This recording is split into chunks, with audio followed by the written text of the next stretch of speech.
orphan. I at your death. You left me. You left me, my darling. You were the best among women that the sun's light shone upon. The starry-eyed brightness of night. Oh, Talas, your halls hold such evil. My eyes are run over with tears, drenched with your bad luck. And I fear what is still to come. Yeah. What's this note stuck in your hand? What does it want to tell me? Did my unlucky wife write me a letter? Did she ask for something for our marriage, for our children? Be brave, Talina. There is no woman who'll be a wife in Theseus' house. This mark of beaten gold strikes my chest. It is the seal of my dear wife. Come, let me unfold these wrappings. See what the note wants to say. Feu, the gods send some new ill, one thing after another. Life is unlivable now. Things are coming to an end. Things are ruined. Things are no more. Feu, for my master's house. God, if it's possible, don't trip up this house, but hear my prayer, since I see some evil omen, like a prophet. Oh, moi. Evil. On top of evil. Unsufferable me, Talas. What is it? Speak if some of the story is for me. This note cries out! Insufferable! How am I to escape the weight of these ills? I'm ruined, destroyed. Such is what I've read.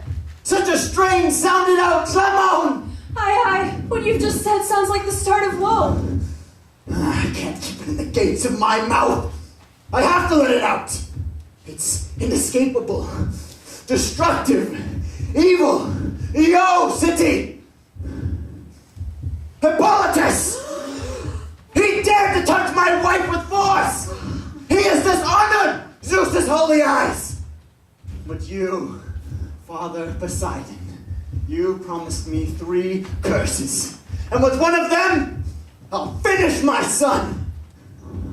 He won't survive the day if the curses you've granted me are sure. Lord, take back this prayer, by the gods. You'll know soon enough you're making a mistake. Listen to me. No! And there's more. I'll banish him. One of 2 fates will strike him down. Either Poseidon will honor my curses and send him flying to the house of Hades, or banished from my country. He'll wander strange lands and live an empty, grievous life. Here he is, your son, right on time, Hippolytus. Let go of your evil anger, Lord Theseus. Think what's best for your house. I heard your shout and came back quickly, Father. What made you cry out? I don't know, but I want to hear what you've learned. Yeah. What's this? I see your wife, a corpse, a shocking sight. I just left her. It hasn't been long. She was still looking on the light then. What happened? How did she die? Dad, tell me. Why are you quiet? Silence won't work against these ills. From your family, especially from your family, it's not right to hide bad deeds, Dad.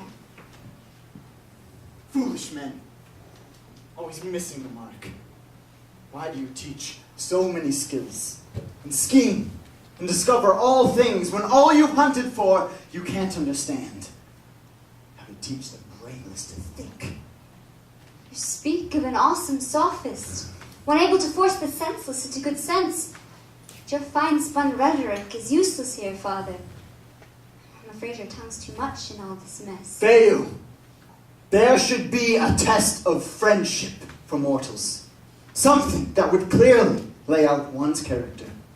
Who's a friend and who's not. And every man should have 2 voices. One that's just, the other whatever he happens to have. And by this, the voice that thinks bad thoughts would be convicted by the just voice. And we wouldn't be deceived. Who's filled your ears with slander? Am I diseased when I've done nothing? I'm dumbstruck. Your words shock me, wandering as they do from the seat of good sense. Feu, the mind of mortals, where does this end? What limits are there to boldness and insolence? It swells over men's lifetimes. Each man tops the last in cunning. Soon the gods will have to add another earth to this one, just to make room for all the unjust, ill-natured men. Look at this man! He came from me, and still he shamed my bed. He stands convicted by the dead. He's the worst of all. Show yourself. I've already come into your miasma. Look your father in the face! You who are beloved by the gods. You think you're more than a man? You're not a mix of good and bad. I won't listen to your boasts. I don't think so badly as to place ignorance with the gods. No. Keep on boasting. Eat your meatless meals. Drive some petty trade. Take Orpheus as your lord. Become a Bacchant. Honor the ether of so many written words. It's in vain. You've been caught. And I say to everyone to shun men like this one. They hunt you down with holy speech.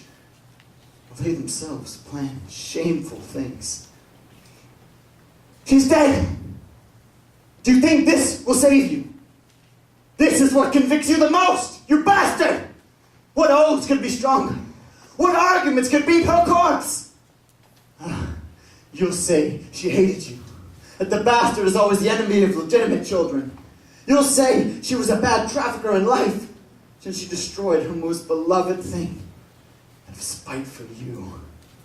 But will you dare to say that stupidity is missing in men, that it's only in women? I know that young men are no more steadfast than women, especially when Cupid confuses their teenage brains. Yet their assignment as male helps. Now, why should I continue to argue with the likes of you when this corpse here is the clearest witness? Get out! Now! Flee!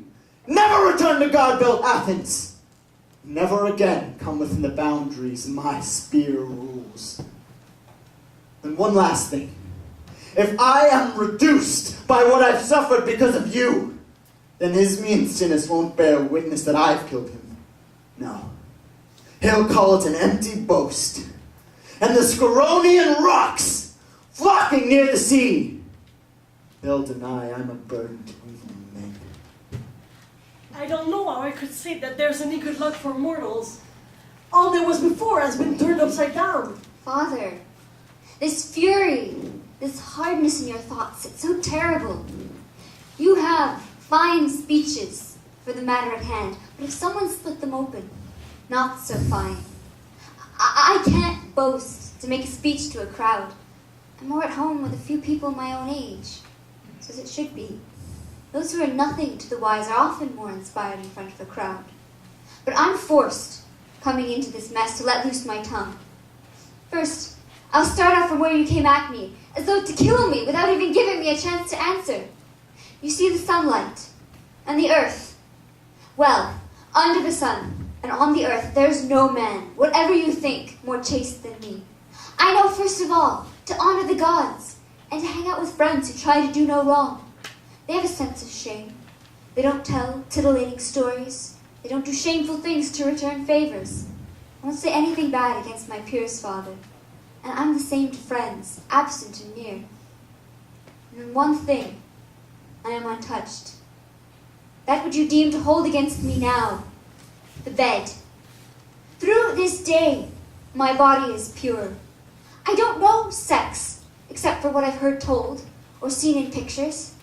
And I'm not keen to look, since I have a virgin soul.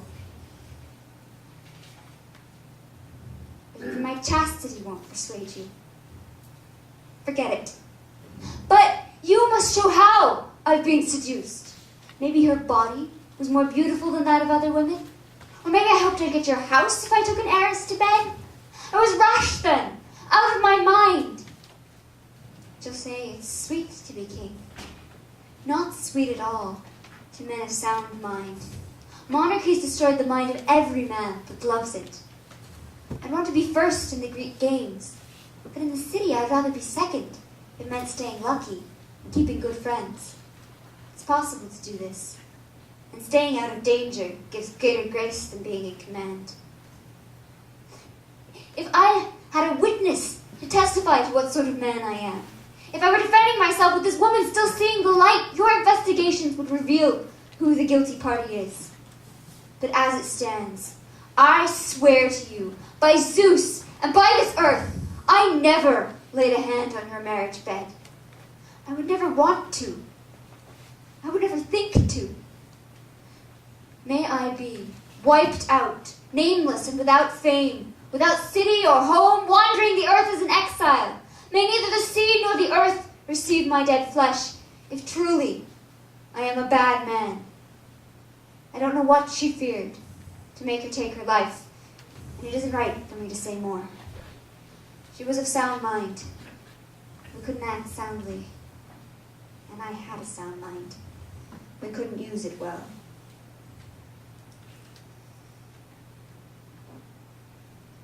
Well, isn't this one an enchanter? And a sorcerer? He thinks he'll overpower me with some gentle temper. This one who has dishonored his father! I wonder these same things of you, Dad. If you were my child and I were your father, I wouldn't punish you with exile. I'd have you killed, if indeed you deigned to touch my wife. Ah, what a worthy thing to say. But you'll not die like that. Not by the law you've laid out for yourself. No, you'll wander as an exile. And far away, in some foreign land, you'll drain your wretched life to the dregs. Oh, boy, what are you doing? You'll drive me out? Won't you wait for time to tell about these things? Yes, I'll drive you out, beyond the seas, beyond the pillars of Atlas if I can. All because I hate you so. You'll cast me out on trial without examining my oath or pledge or a prophet's word? This tablet is proof, and it charges you. No, cast lot this. Say goodbye to the birds flying above my head. God, whenever speak! I'm being destroyed on behalf of you that I revere.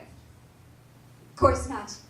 I could never persuade the ones I have to. I'd ruin the oaths that I swore for nothing. Oh, and more your piety kills me. Just leave. Where should I go? What guest friend will receive me exiled on such a charge? Probably someone who enjoys entertaining rapists and criminals. God, cut me close. Close enough to make me weep that I seem so evil to you. You should have grown to thought about it then, when you dared to assault my wife. House! If only you could speak, bear witness. Am I a bad man? How wise of you to seek refuge in voiceless witnesses. And yet this tight-lipped deed proves one thing. You are evil. Oh, if I could stand opposite and see myself, I'd weep for all the things I'm suffering. More practice in revering yourself than being a just man and acting piously to your father. Dost lie a mother. Bitter birth. I hope that no one I love ever has to know what it's like to be a bastard. Slaves! Won't you get rid of him? Haven't you heard me shouting that he's exiled? I'll make him weep, the man that touches me. Force me out yourself, if you've got the heart. I will if you don't obey. I have no pity for you. Said then, it seems. Tell us. I know these things, but I don't know how to tell you. Dearest goddess, partner, fellow hunter, I'm leaving glorious Athens. Goodbye city, goodbye land of Erethius, chosen land, the lucky place to grow up. It's the last time I'll look upon you and address you. Come, you were the same age as me. Speak to me and send me off. You'll never see another man more chaste, even if it doesn't seem so to my father.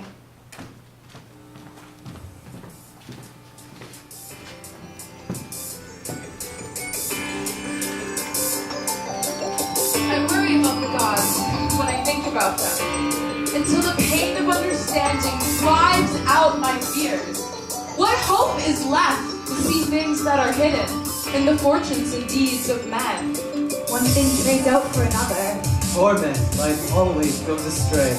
If only the gods would grant me this fate, fortune with happiness and a heart unmixed with suffering. Expectation neither sure nor falsely struck would press me on. Instead, an easy character, changing always for tomorrow and lucky for all my days. I don't have a clear mind anymore. I see things beyond hope. We've seen the brightest star of Greece, of Athens. We've seen him sent out by his father's anger. City shores and mountain thickets, where used to slay boars with swift-footed dogs near holy Dictynna. He'll no longer mount a chariot, yoked with a pair of Eurasian horses, holding the lake track with the tamed horse's hoof. The unsleeping music under the strings of the Liar's Bridge will soon come to an end in his father's house. Artemis's resting place will be without garlands, there, in the deep green forest.